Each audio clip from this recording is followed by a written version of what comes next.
ಕೋಲಾರ ಜಿಲ್ಲೆ ಪ್ರವಾಸಕ್ಕೆ ಆಗಮಿಸಿದ ಗೃಹ ಸಚಿವ ಜಿ ಪರಮೇಶ್ವರರನ್ನು ಕಾರ್ಯಕರ್ತರು ಮತ್ತು ಬೆಂಬಲಿಗರು ಭಾರೀ ಗಾತ್ರದ ಸೇಬಿನ ಹಾರದೊಂದಿಗೆ ಸ್ವಾಗತ ಕೋರಿದರು.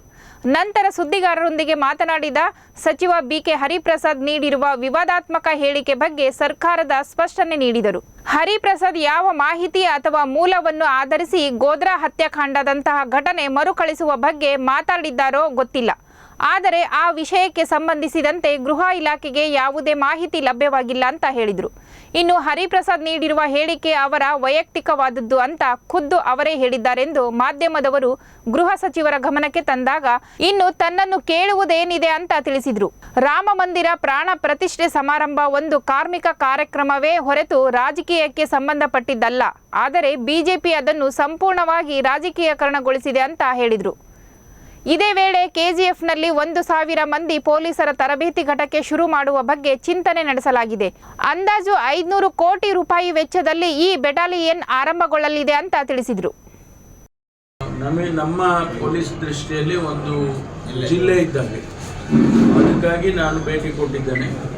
ಇಲ್ಲಿ ಏನೆಲ್ಲ ಪೊಲೀಸ್ ದೃಷ್ಟಿಯಿಂದ ಏನು ನಡೀತಾ ಇದೆ ಮತ್ತು ಬೇರೆ ಬೇರೆ ರೀತಿಯಲ್ಲಿ ಅಭಿವೃದ್ಧಿ ದೃಷ್ಟಿಯಿಂದ ಏನು ಮಾಡೋದಕ್ಕೆ ಸಾಧ್ಯತೆ ಇದೆ ಅಂತೇಳಿ ನಮ್ಮ ಶಾಸಕರು, ಈ KGFನ ಶಾಸಕರು ಮತ್ತು ಬಂಗಾರಪೇಟೆ ಶಾಸಕರು ಇಬ್ಬರು ಇದ್ದಾರೆ. ಎರಡು ಭಾಗ ಇದೆ ಇದು. ಒಂದು ಪೊಲೀಸಿನ ದೃಷ್ಟಿಯಿಂದ ಏನು ಅಭಿವೃದ್ಧಿ ಮಾಡ್ಬೋದು, ಪೊಲೀಸಿಗೆ ಏನು ಅವಕಾಶ ಮಾಡಿಕೊಡ್ಬೋದು, ಪೊಲೀಸ್ ಸ್ಟೇಷನ್ಸ್ಗಳಲ್ಲಿ ಏನು ಇಂಪ್ರೂವ್ಮೆಂಟ್ ಮಾಡ್ಬೋದು, ಮಾಡರ್ನೈಸೇಷನಲ್ಲಿ ಏನು ಮಾಡ್ಬೋದು, ಮತ್ತು ನಾವು ಹೊಸ ವಿಚಾರಗಳನ್ನು ಬದಲಾವಣೆಗಳನ್ನು ತರ್ತಿದ್ದೇವೆ ಪೊಲೀಸ್ ಇಲಾಖೆಯಲ್ಲಿ. ಅದನ್ನೆಲ್ಲ ಇಲ್ಲಿ ಯಾವ ರೀತಿ ಮಾಡ್ಬೋದು ಅಂತಕ್ಕಂಥದ್ದನ್ನು ನೋಡೋದಕ್ಕೆ ಬಂದಿದ್ದೇನೆ. ಎರಡನೇದು ಟೂರಿಸಂ ದೃಷ್ಟಿಯಿಂದ ಮತ್ತು ಅಭಿವೃದ್ಧಿ ದೃಷ್ಟಿಯಿಂದ ಇಂಡಸ್ಟ್ರೀಸು ಮತ್ತೊಂದು ಸರ್ಕಾರದ ಒಂದು ಭಾಗ ಆಗಿ ನಾನು ನಮ್ಮ ಸಂಪುಟದಲ್ಲಿ ತೀರ್ಮಾನಗಳನ್ನು ತಗೊಳ್ಳುವಾಗ ಇಲ್ಲಿಗೆ ಏನೆಲ್ಲ ಅಭಿವೃದ್ಧಿ ಮಾಡೋದಕ್ಕೆ ಸಾಧ್ಯ ಇದೆ. ಭಾಳ ದೊಡ್ಡ ಇತಿಹಾಸ ಇದೆ ಇಲ್ಲಿ, ಹಿಸ್ಟಾರಿಕಲ್ ಪ್ಲೇಸ್ ಇದು. ಅದಕ್ಕೋಸ್ಕರ ಅದನ್ನು ಯಾವ ರೀತಿ ನಾವು ಅಭಿವೃದ್ಧಿ ಮಾಡ್ಬೋದು ಅನ್ನೋದನ್ನು ನಾನು ಗಮನಿಸಿದ್ದೇನೆ. ನಾವು ಶಾಸಕರಿಬ್ಬರು ಕೂಡ ಅವರ ಅನಿಸಿಕೆಗಳನ್ನು ಹೇಳಿದ್ದಾರೆ. ಒಂದು ಟೂರಿಸಂ ಸ್ಪಾಟ್, ಇಲ್ಲಿ ಒಂದು ಟೂರಿಸಂ ಸೆಂಟರ್ ಮಾಡೋದಕ್ಕೆ ಒಂದು ಪ್ರಸ್ತಾವನೆಯನ್ನು ತಯಾರು ಮಾಡಬೇಕು.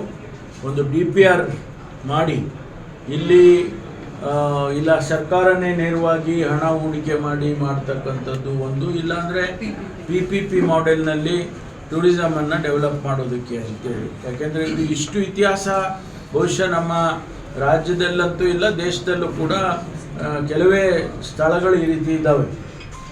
ನಮಗೆ ಪ್ರೀ ಇಂಡಿಪೆಂಡೆನ್ಸ್ ಕಾಲದಿಂದ ಹಿಡಿದು ಇನ್ನು ಹಿಂದಕ್ಕೆ ಹೋದರೆ ಕೃಷ್ಣದೇವರ ಕಾಲಕ್ಕೂ ಹೋಗಬೇಕಾಗ್ತದೆ. ಆ ಕಾಲದಿಂದಲೂ ಕೂಡ ಇಲ್ಲಿ ಚಿನ್ನದ ಏನು ಮೈನಿಂಗ್ ಮಾಡ್ತಾಯಿದ್ರು, ಗಣಿಗಾರಿಕೆ ಮಾಡ್ತಿದ್ರು, ಅದು ಇತಿಹಾಸ ಇದೆ. ಇದೆಲ್ಲ ನಮಗೆ ಈಗ ನಿಮಗೂ ನಮಗೂ ಒಂದು ಸ್ವಲ್ಪ ಗೊತ್ತು, ನಮ್ಗಾಲೆ ಅರ್ಧ ಗೊತ್ತಿಲ್ಲ ಈಗ ಅಲ್ವಾ, ಅರ್ಧನೂ ಗೊತ್ತಿಲ್ಲ, ಕಾಲು ಗೊತ್ತಿರೋದು ನಮ್ಮ ಕಾಲು ಗೊತ್ತಿಲ್ಲ ಅನಿಸುತ್ತೆ. 5-10% ಗೊತ್ತಿರ್ಬೋದು. ನಮ್ಮ ಜನ್ರೇಷನ್ಗೆ 5-10% ಹಿಡ್ದಿದ್ವಿ. ಈಗ ನಮ್ಮ ಮುಂದಿನ ಜನ್ರೇಷನ್ಗೆ 0, ಏನೂ ಗೊತ್ತಿರಲ್ಲ. ಅದಕ್ಕಾಗಿ ಇತಿಹಾಸ ಉಳಿಸೋದಕ್ಕೆ ಒಂದು ಟೂರಿಸಂ ಡೆವಲಪ್ಮೆಂಟ್ ಇದರಿಂದ ಮಾಡೋದಕ್ಕೆ ಸರ್ಕಾರದಿಂದ ಕ್ರಮ ತಗೊಳ್ತೀವಿ. ಮತ್ತು ನಾನು ಕೂಡ ಮಾನ್ಯ ಮುಖ್ಯಮಂತ್ರಿಗಳಿಗೆ ಮನವೊಲಿಸಿ ಇಲ್ಲಿ ಯಾವ ರೀತಿಯಲ್ಲಿ ಮಾಡ್ಬೋದು, PPPಯಲ್ಲಿ ಮಾಡ್ಬೋದಾ, ನೇರವಾಗಿ ಬಂಡವಾಳ ಹೂಡಿಕೆಯಲ್ಲಿ ಮಾಡ್ಬೋದಾ ಅಂತೇಳಿ ಪರಿಶೀಲನೆ ಮಾಡ್ತೇವೆ. ಪೊಲೀಸ್ ಇಲಾಖೆಯಲ್ಲಿ ಈಗಾಗಲೇ ನಾವು ಇಡೀ ರಾಜ್ಯದಲ್ಲಿ ಹೊಸ ಆವಿಷ್ಕಾರಗಳನ್ನು ತರ್ತಾ ಇದ್ದೀವಿ. ಅದರಲ್ಲಿ ಇಲ್ಲಿ ಕೂಡ ನಮ್ಮ SP ಅವರು, ಇಲ್ಲಿಗೊಂದು ನಮ್ಮ IG ಅವರು ಕೂಡ ಬಂದಿದ್ದಾರೆ. ಅವರು ಏನು ಹೇಳ್ತಿದ್ದಾರೆ ಅಂದರೆ ಇಲ್ಲಿ ಒಂದು ಟ್ರೈನಿಂಗ್ ಸೆಂಟರ್ ಮಾಡಿ, KSRP ಟ್ರೈನಿಂಗ್ ಸೆಂಟರ್ ಮಾಡಿ ಅಂತ ಸಜೆಷನ್ ಕೊಟ್ಟಿದ್ದಾರೆ. ಅದನ್ನು ಕೂಡ ನಾನು ಎಕ್ಸಾಮಿನ್ ಮಾಡ್ತೇನೆ. ಯಾಕೆಂದರೆ ಇಲ್ಲಿ ಒಳ್ಳೆಯ ಅವಕಾಶ ಇದೆ, ಒಳ್ಳೆಯ ವಾತಾವರಣ. ಒಂದು ಬೆಟಾಲಿಯನ್ ಅಂದರೆ 1,000 ಜನ ಇರ್ತಾರೆ, 1,000 ಜನ ಟ್ರೈನಿಂಗ್ ಕೊಡ್ತಾರೆ. ಅದಕ್ಕೆ ತಕ್ಕ ಹಾಗೆ ನಮ್ಮ ಸಿಬ್ಬಂದಿ ಇರ್ತಾರೆ. ಒಂದು 400-500 ಕೋಟಿ ರೂಪಾಯಿ ಇನ್ವೆಸ್ಟ್ಮೆಂಟ್ ಆಗುತ್ತೆ. ಇಲ್ಲಿ ಒಂದು ಬೆಟಾಲಿಯನ್ ಅಂದರೆ ನಾವು ಒಂದು 500 ಕೋಟಿ ರೂಪಾಯಿ ಇನ್ವೆಸ್ಟ್ಮೆಂಟ್ ಮಾಡಬೇಕಾಗುತ್ತೆ. ಅದನ್ನು ಕೂಡ ಪರಿಶೀಲನೆ ಮಾಡ್ತೀವಿ.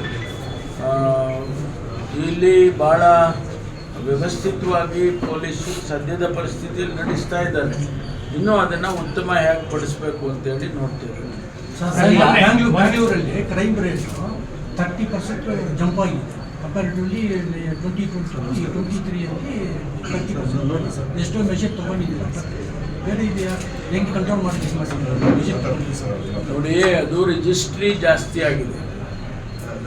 ಪ್ರತಿಯೊಂದು ಕೇಸನ್ನು ಹಿಂದೆ ಎಲ್ಲ ಯಾರು ಕೂಡ ರಿಜಿಸ್ಟ್ರೇ ಮಾಡ್ತಿರಲಿಲ್ಲ.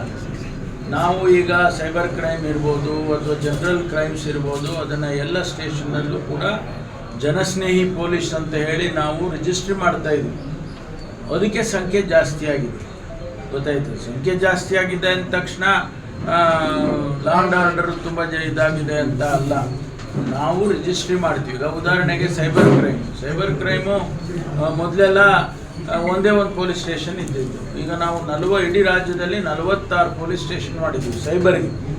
ಅದು ಸ್ವಾಭಾವಿಕವಾಗಿ ಸೈಬರ್ ಕೇಸಸ್ನ ರಿಜಿಸ್ಟರ್ ಮಾಡ್ಕೊಳ್ತಾರೆ, ಹಾಗಾಗಿ ನಂಬರ್ ಜಾಸ್ತಿ. ಇವೆಲ್ಲ ಐತಿಹಾಸಿಕ ಸ್ಥಳ ಅಂತ ಹೇಳಿದ್ರು ಸರ್. ಇದನ್ನು ಉಳಿಸೋದಕ್ಕೆ ಮೊನ್ನೆ ಮೈನಿಂಗ್ ಸೆಕ್ರೆಟರಿ ಬಂದಾಗ ಅವ್ರು ಕೇಳಿದ್ರು, ನಮಗೆ ಕರ್ನಾಟಕ ಎಂಡೇಂಜರ್ಡ್ ಸೆಕ್ಯೂರಿಟಿ ಫೋರ್ಸ್ ಕೊಡಿ ನಮಗೆ ಅಂತ ರಿಕ್ವೆಸ್ಟ್ ಮಾಡಿದ್ರು. ಬಟ್ ಸ್ಟೇಟ್ ಗೌರ್ಮೆಂಟು ಕೊಡೋಕ್ಕಾಗಲ್ಲ ಅಂತ ಹೇಳಿದ್ರು. ಮೊದಲು ಒಂದ್ಸಲಿ ನೀವು ಪೋಸ್ಟ್ ಮಾಡಿದ್ರಿ ಇಂಟ್ರೆಸ್ಟ್ ಯಾರಾದ್ರು BGM ಉಳಿಸೋದಕ್ಕೆ, ಅವ್ರ ಪ್ರಾಪರ್ಟಿ ಕಾಪಾಡೋದಕ್ಕೆ. ಯಾಕೆ ಸರ್ ಇವಾಗ ಕೊಡ್ತಾ ಇಲ್ಲ? ಗೊತ್ತಿಲ್ಲ ನನಗೆ. ಹಿಂದೆ 4 ವರ್ಷದಿಂದ ಭಾರತೀಯ ಜನತಾ ಪಾರ್ಟಿ ಸರ್ಕಾರ ಇತ್ತು, ಕಾಂಗ್ರೆಸ್ ಸರ್ಕಾರ. ಈಗ ನಾವು ಬಂದ ನಂತರ ಅಂಥ ಪ್ರಸ್ತಾವನೆ ಏನೂ ಆಗಿಲ್ಲ. ಒಂದು ವೇಳೆ ಅದಕ್ಕೆ ಅಗತ್ಯ ಇದ್ದರೆ ನಾವು ಖಂಡಿತವಾಗಿ ಅದನ್ನು ಪ್ರೊವೈಡ್ ಮಾಡೇ ಮಾಡ್ತೀವಿ. After all it is governments property.